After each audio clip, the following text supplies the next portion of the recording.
Of the talk is unexpected stories from a hacker inside the government. A 5-minute extract.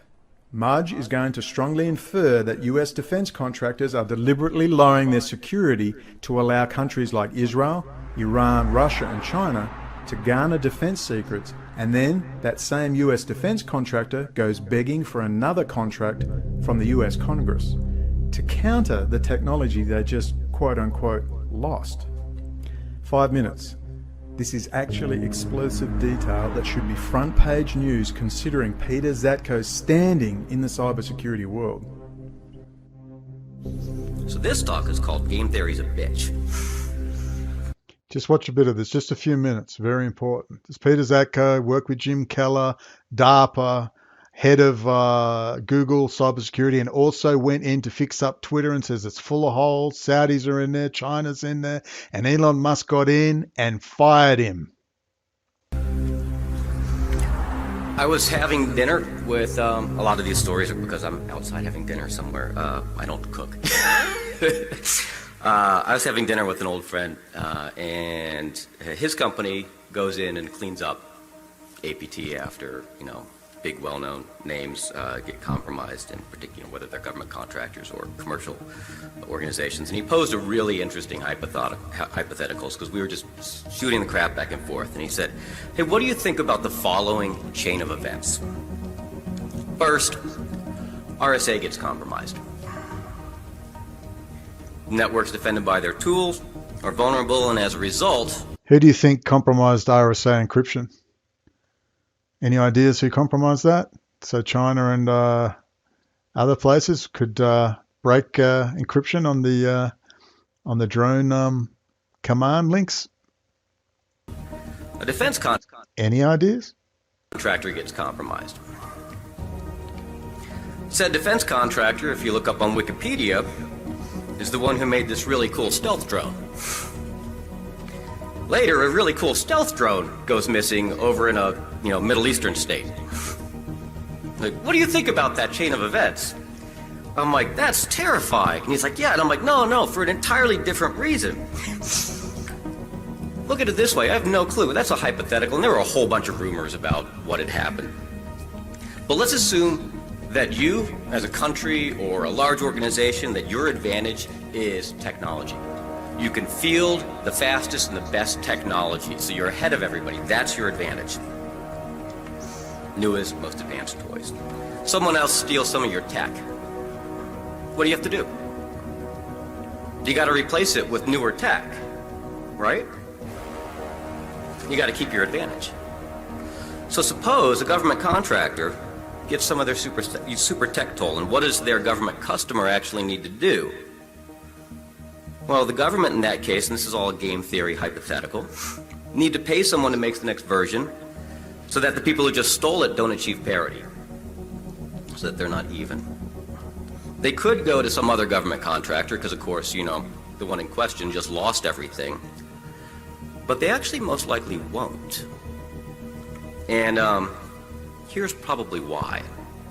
The initial contract for very expensive research efforts. Let's move it along a little, shall we? Of technologies and IP. And I'm going to show you what Donald Trump did 2 weeks after I uploaded this in March 2018. Being stolen, and each time it happens, that company is in a situation where A, there's really no penalties or reprimands for it, and on the contrary, they're actually rewarded with more funding. So because their customer needs to make the next text to replace the stuff that just got stolen, to replace the stuff that just got stolen, to replace the stuff that just got stolen. So, yeah, game theory is a bitch because if you look at it this angle, and part of the neat thing about game theory is you can fall into game theoretics without realizing that you're doing it. Government contractors can actually be in a situation, or are actually in a situation, that they're financially incentivized in some places not to listen to their network sysadmins and not actually to really deal with the problem, perhaps the way with the drastic changes that need to be made. Good on you, Mudge. Now what happened? What happened just a couple of weeks later? You got to watch that video. I did that in a thing. I had this T-shirt over the top of my stuff. I did that on the fly with a crappy laptop that crashed every 5 minutes. Got a lot of views before the channel was taken down. But what did Donald Trump do just 2 weeks later? This is very, very interesting. Okay, this is President Trump signs a presidential memorandum targeting China's economic aggression. I'll take you to the spot it needs to be. Now listen to this.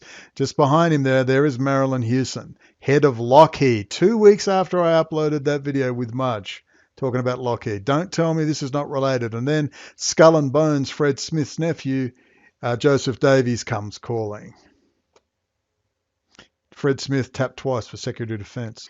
Here he goes, in typical Trump fashion. We have some of our great business leaders and leaders, period, right behind me. I may ask Marilyn Lockheed, It's Marilyn Hewson, Tim Apple. Leading woman's business executive in this country, according to many.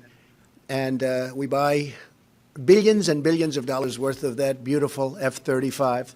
It's stealth. You cannot see it. Is that correct? That's correct. Better be correct, right? Absolutely. Marilyn, please say a few words. So Trump, better be correct.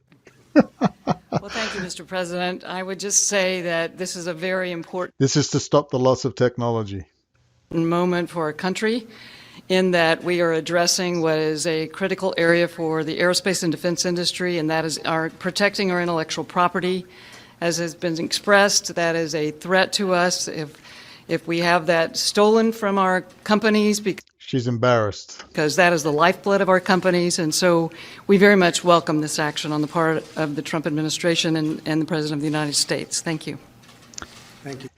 Oh, Marilyn lasted another 18 months. That was the first thing I noticed Donald Trump doing. Thought, oh, that's big. No one's ever done that before, taken on a military-industrial complex and said, you're not going to lose any more technology, are you? I think someone tried to take him on once, didn't he? Lost half his head.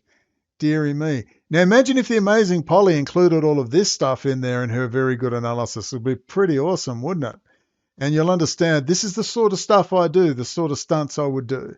Ring up Department of Homeland Security, get the media out the front of their courthouses and talk about Israel doing 9/11.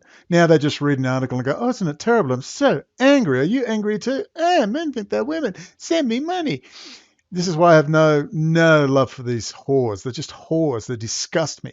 That's why they hate my guts, because I pull them up and say, when are you going to do something besides read an article off the internet and tell everyone they're doomed? So think about this. Now look what Mudge did next. Let's get back to Mudge and Twitter. So Peter Zatko, or Mudge, the Twitter whistleblower, this is from August 25th, 2022, is a black belt in jiu-jitsu. The day before his complaint against a social media company was published, Zatko was sitting in his lawyer's office in Washington, scrolling through his camera roll to find a photo of his legs locked around someone's neck.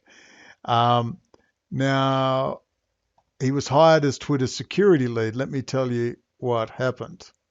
What we learned when Twitter whistleblower Mudge testified to Congress. Basically, Mudge got in there and said, he was called up by Jack Dorsey, who was an acquaintance of his, and he was happy to go and help out. And, everyone knows everyone. And he said, Jack, you got big problems, buddy. This stuff's bad. Well, all of a sudden, Jack Dorsey said, well, yeah, let's fix it. Then said, oh, I wasn't so sure. Then Jack Dorsey was gone. He was gone. And suddenly another guy, I'll find the name. Yeah, that is Parag Agrawal. Mudge said then Twitter Chief Technology Officer